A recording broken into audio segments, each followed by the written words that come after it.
Hi guys, Melissa, still trying out my new vlog format here, just sort of the more on the run casual vlog that I'm going to shoot with my iPhone from time to time.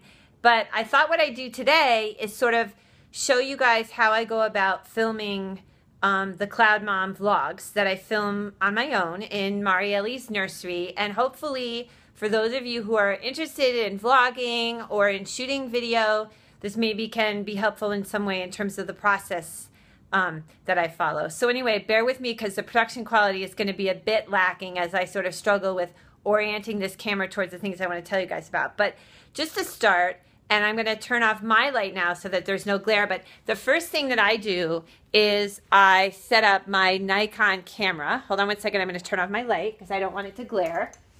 And here is the Nikon camera that I use. I've been really happy with it. Thiago, who has helped me film my videos on baby carriers and strollers and a lot of the baby's first year videos, helped me find this camera. I actually have a 5200 and I'm so happy with it. It's been wonderful. This is the little screen here which I use, and I'm going to show you guys something. It sort of shows me my setup, and that's very helpful. And then I have this light which has really worked out very well. I'll give you guys the brand name because people have asked me this before. You can get this on Amazon actually. It's called photoflex.com. So that's worked out really well, so I've been really happy with it.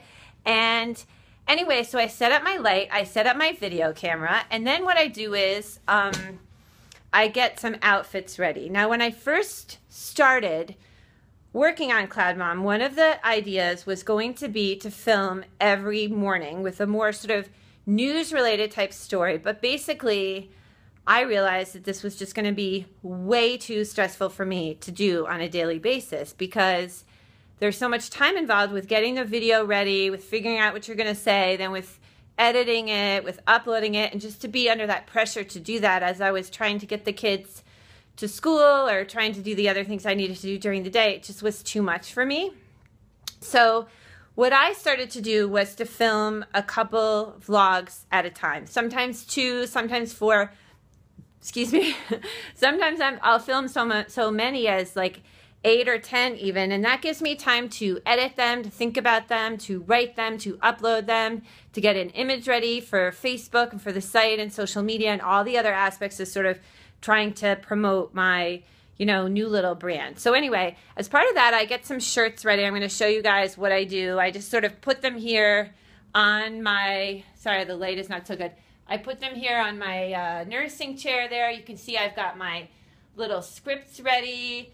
I have a couple pairs of earrings ready that I'm going to wear. These are shirts that I have really loved, and many of them you probably recognize and you've seen in more than one of my videos. I have things like this from Express that are just colorful. I have quite a few things from Old Navy. That's been one of my staples. I'll show you guys one of the shirts I just adore. It's a chartreuse color and I just love it.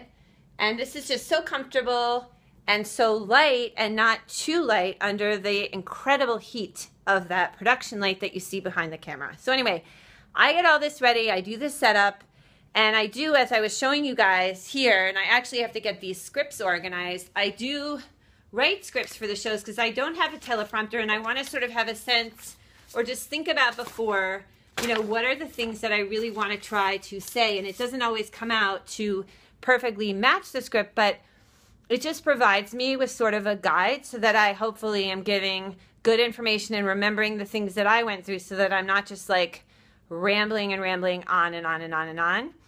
So anyway, and then also when I do a text version of the show for my site and for YouTube, I sort of have that as a guide. So anyway, that's a little bit of the process of how I film the CloudMom vlogs. For other vloggers, if anyone's watching this, please weigh in with what you guys do to film at home. What are the tricks that you follow and how often do you film? I'd love to hear about it. And for the rest of you guys, thank you so much for watching my videos. Thank you so much for the supportive comments that many of you guys have given on YouTube especially. I really appreciate it. It's been such a joy.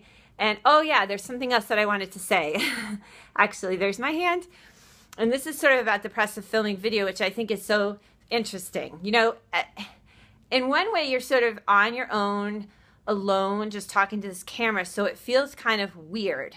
But in another way, you start to sort of almost develop this relationship with the people with whom you're trying to communicate, and you're talking about things that are so near and dear to your own heart that it can actually be kind of a pretty intimate experience. And I love filming my vlogs because I love going back into the world of babydom and thinking about all those precious years when my guys were really, really little. And I love thinking about the things that sort of made it workable and easier and trying to share those. And I love answering questions. So if you do have questions for me, please, please keep them coming. You can comment on YouTube. You can write into my site. You can message me on Facebook, although I'm a little bit behind on Facebook, but I'll try to catch up. And anyway, I will do my best to answer them. So anyway, thank you so much again for watching, and I will see you soon on CloudMom.